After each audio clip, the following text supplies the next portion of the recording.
Good morning. This is for Wednesday, April 22nd, 2020. I haven't changed the template on here yet.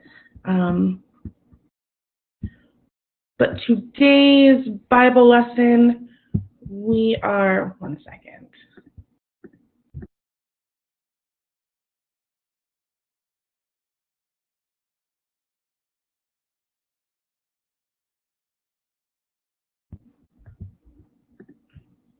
We are still working on David and Goliath. We are doing our Bible verse. Let me get the camera up.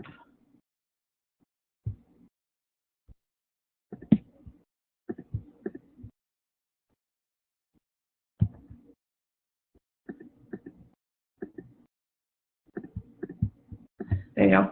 We are retelling the story today using the pieces that I have. The kids are going to help me retell the Bible story. So I will not be reading it today. They retell it. So just have them retell it to you. They can use little action figures or Lego guys or whatever they have at home to retell the story, because I know they're not going to have the pieces. So those are my pieces to retell the story, and I have to cut them out. And then, oops, the pieces got pushed back. So just tell the story in order. The Israelites and the Philistines were in a war.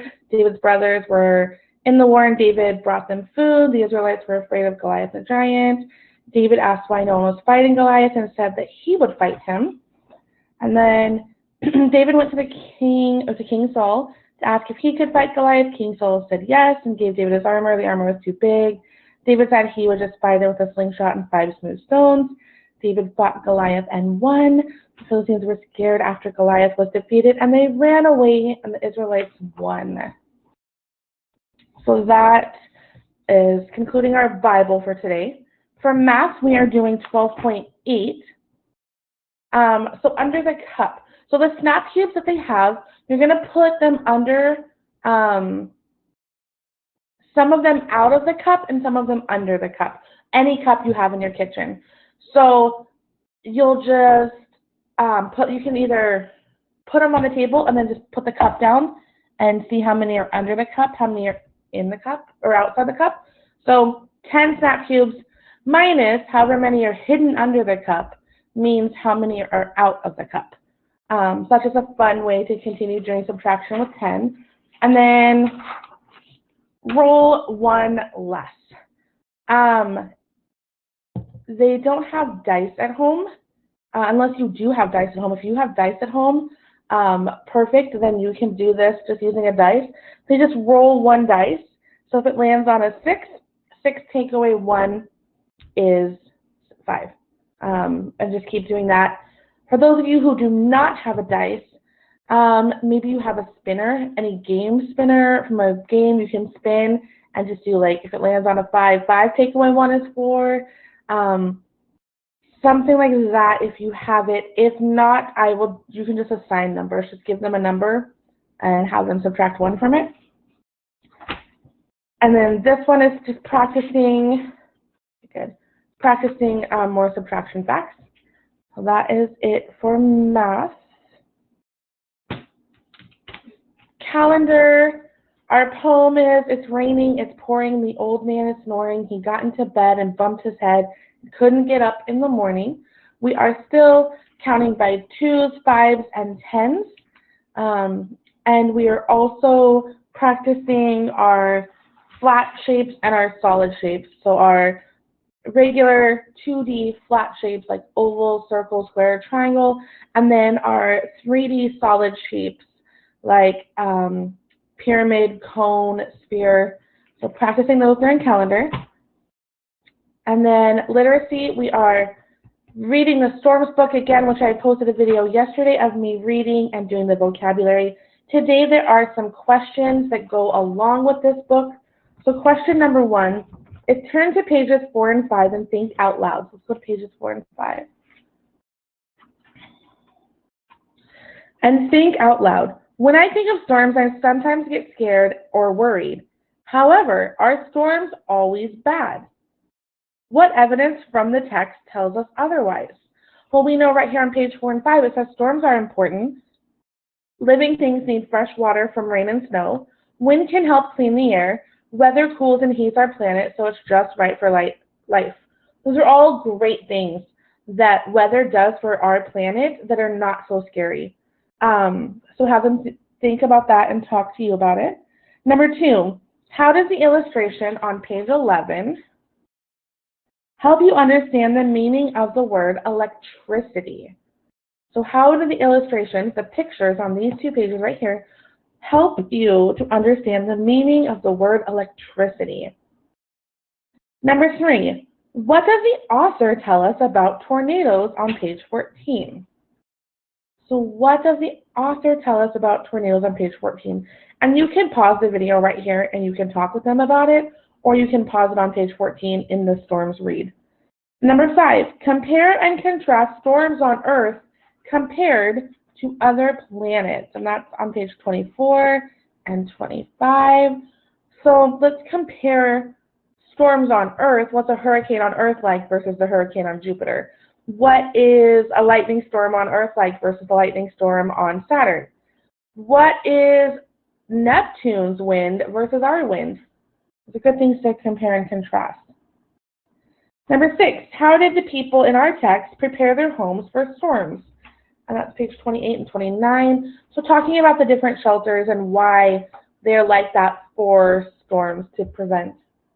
And number 7, what evidence does the author provide on pages 30 and 31 to show us animals stay safe during storms? And again, you can pause it and read and go over them with why animals or how animals stay safe during a storm.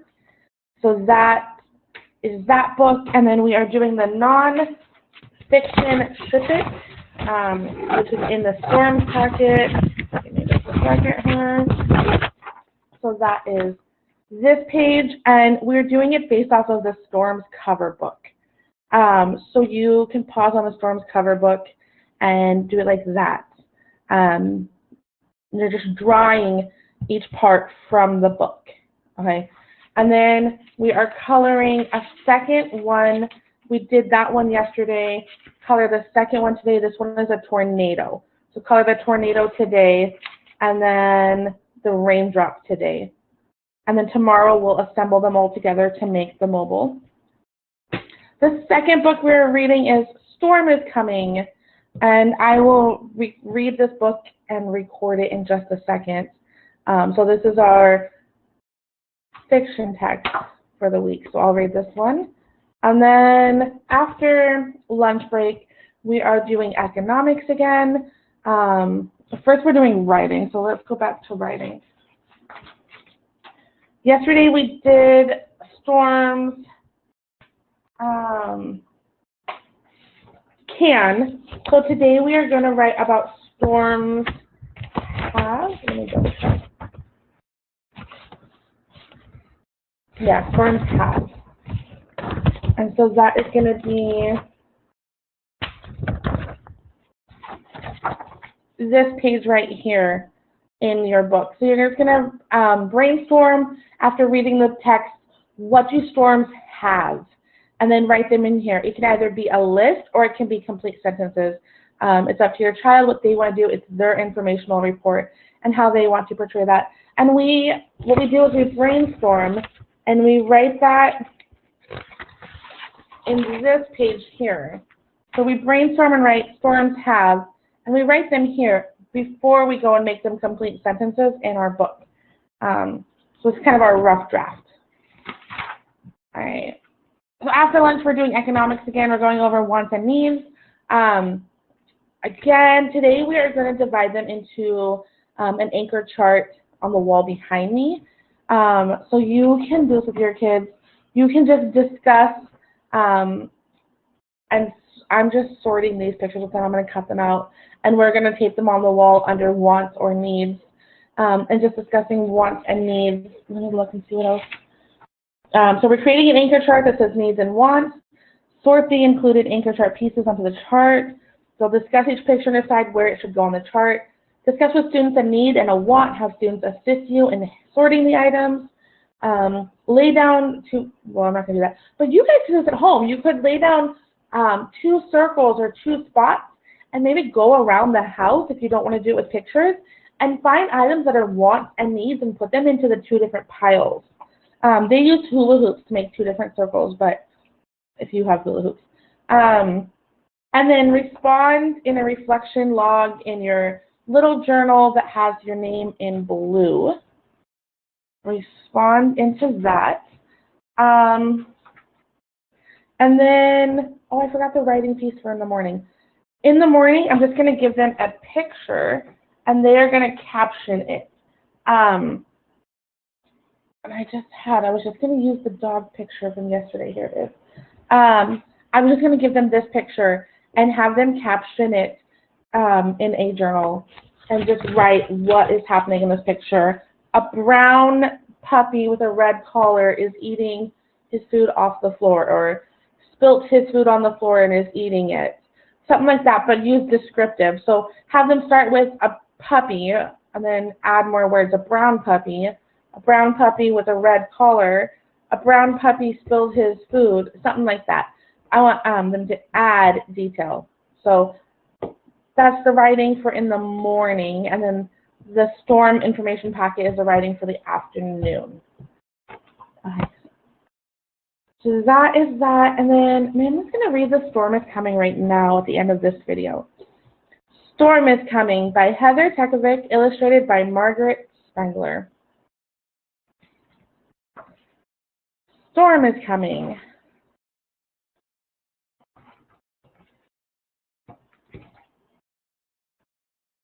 Dog sprang to his feet and bounded out the door. Round him up, the farmer called as Dog ran in circles around the sheep. Storm is coming, barked the dog. We have to get to the barn quickly. Frightened, the sheep raced after Dog toward the barn. On the way, they passed the pond where Duck was paddling. Storm is coming, the sheep bleated. We have to get to the barn quickly. Duck flapped up the grassy bank and flew ahead of the sheep.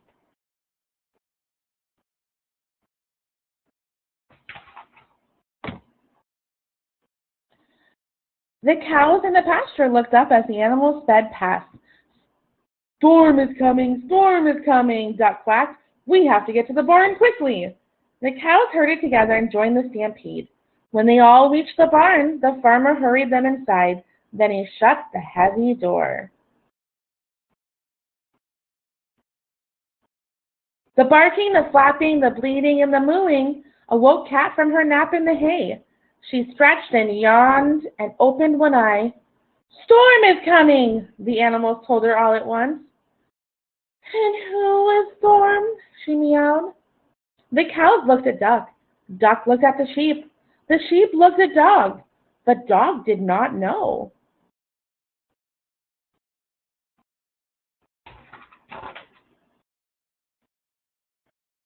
Well, he must be very mean, Dog decided, moving to guard the door.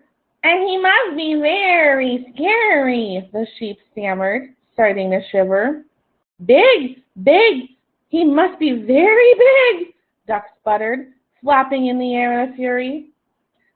The cows just lay in the corner and moaned. Cat yawned again. Oh, wake me up when he gets here, she murmured and drifted back to sleep. The animals waited and listened, but there was no sign of Storm. We need a lookout, Dog barked. Duck flew up the window and cautiously peeked out. No storm, he quacked, but the sky is growing very dark.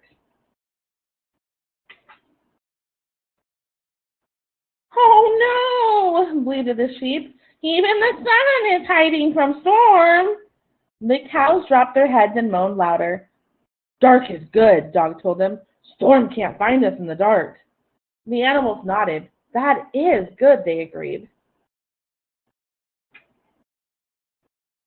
Duck called down again. I still don't see Storm, but there's a big wind blowing. Great, dog barked. The wind will blow storm away. The cows lifted their heads. The sheep stopped shaking. But then they heard a heavy tapping on the roof.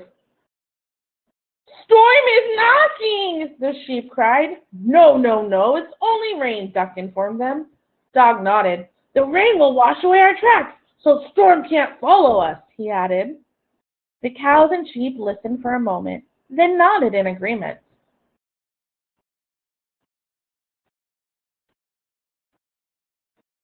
One more time, Duck called down. I still don't see storm, but the sky is flashing. The sky is going to blind Storm so he can't see us, Dog announced.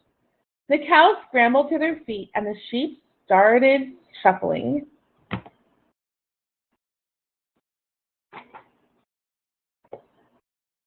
A roll of thunder shook the barn. Hear that, Duck? Dog barked. Yes, yes, Duck quacked. The clouds are growling in storm. They'll scare him away for sure. All day long, the wind blew, the rain fell, and the lightning flashed, and the thunder rolled. And through it all, the animals cheered.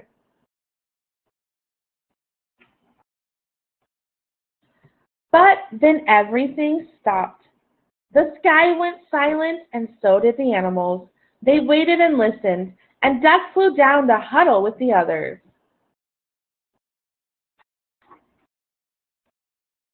Thump, thump, thump. Someone was coming toward the barn. Click, click, clang. Someone was opening the door. Break. Someone was coming in. The animals backed into the corner. This was it. Storm had come to get them. The door swung wide open, and the animals gasped. It was the farmer. Everybody out, he called. It's all safe now. Hooray! Shouted the animals. The barking, the flopping, and the bleating and the mooing awoke Cat again. She stretched and yawned and opened one eye. Did I miss Storm? She meowed. No, Dog reported. Storm never came. Then he went out into the sunshine with the others, and Cat went back to sleep. The end. All right, and then after content, after everything, we are just doing sign language music. If we have time, we're doing It's Raining, It's Pouring in sign language. If you have not watched the YouTube video, that it looks like this. It's raining, it's pouring, the old man is snoring. He went to bed and bumped his head, and couldn't get up in the morning. So there's that. And that is the end of our day. We do have PE today. I know it's supposed to rain, so if the kids can find something active inside, there's gonoodle.com, which they can continue to use for exercise inside, or you can do your own thing, or I'll play some YouTube videos as well. So that is it for today, for Wednesday. Have a wonderful day.